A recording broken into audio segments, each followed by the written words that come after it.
ରାଉରକେଲା ରଘୁନାଥପାଲିରେ ଘଟିଛି ବିମାନ ଦୁର୍ଘଟଣା। ଜରୁରୀ ଅବତରଣ ବେଳେ କଂସର ଅଞ୍ଚଳରେ ବିମାନ କ୍ରାସ୍ ହୋଇଛି। ପାଇଲଟଙ୍କ ସହ 6 ଯାତ୍ରୀ ଗୁରୁତର ହୋଇଛନ୍ତି। ସମସ୍ତ ଗୁରୁତରଙ୍କୁ ଉଦ୍ଧାର କରି ଡାକ୍ତରଖାନାରେ ଭର୍ତ୍ତି କରାଯାଇଛି। ଦୁର୍ଘଟଣା ସ୍ଥଳରେ ରଘୁନାଥପାଲି ଥାନା ପୁଲିସ ପହଞ୍ଚି ତଦନ୍ତ ଆରମ୍ଭ କରିଛି।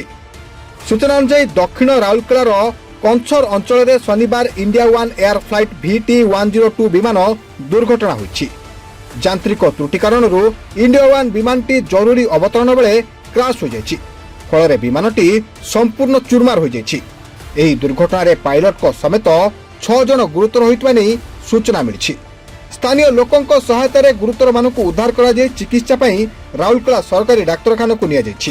ବିମାନଟି 9 ସିଟ୍ ବିଶିଷ୍ଟ ହୋଇଥିବା ବେଳେ ଏହା ଭୁବନେଶ୍ୱରରୁ ରାଉରକେଲା ଆସୁଥିଲା ଏବଂ ରାଉରକେଲାରେ ଅପରାହ୍ନ 1:15 ଅବତରଣ କରିବାର ଥିଲା।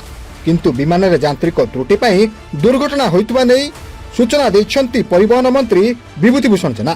ରାଉରକେଲା ଭୁବନେଶ୍ୱର ଆସୁଥିଲା ସେ ଏୟାର ୱାନ୍ର ଯେଉଁ ଆମ 9 ସିଟ୍ଟା ଉଡ଼ୁଥିଲା, ଲୋକମାନେ ଆସୁଥିଲେ ଏଇଠୁ ରାଉରକେଲାରୁ 6 ଜଣ ଆରୋହୀ ଥିଲେ ଏବଂ ଦୁର୍ଘଟଣା ଫଳରେ ସେ 6 ଜଣ ଆରୋହୀ ଟିକେ ଇଞ୍ଜୁରି ଅଛନ୍ତି, ସମସ୍ତେ ଷ୍ଟେବଲ୍ ଅଛନ୍ତି। ରାଉରକେଲାରୁ ଗୋଟେ 10 କିଲୋମିଟର ଭିତରେ ଆସିଲା ପରେ ଜାଲଦା ଏକ ଜାଗାରେ ସେଟା ଦୁର୍ଘଟଣାଗ୍ରସ୍ତ ହେଇଛି। ଏତେ ବଡ଼ କିଛି ଘଟଣା ହେଇନାହିଁ, ଭଗବାନଙ୍କର ଆଶୀର୍ବାଦ। ଡାଇରେକ୍ଟର ଜେନେରାଲ ଏଭିଏସନକୁ ଏବଂ ଆମେ ଅନୁରୋଧ କରିସାରିଛୁ ଏବଂ ଆମର ଡାଇରେକ୍ଟର ଓଡ଼ିଶାର ଡାଇରେକ୍ଟର ପୁରା ଟିମ୍ ଯିବେ, ତର୍ଜମା ହେବ, ତଦନ୍ତ ହେବ। ନା ଏ ଘରୋଇ ବିମାନ ଥିଲା ଏୟାର ୱାନ୍ର। ରାଉରକେଲାରୁ ଚନ୍ଦନ ସାମନ୍ତ ସେୟାରଙ୍କ ସହିତ ରାଜଗାଙ୍ଗପୁରରୁ ଅଟଳ ବିହାରୀ ପଣ୍ଡାଙ୍କ ରିପୋର୍ଟ, ରିପୋର୍ଟର୍ସ ଟୁଡେ।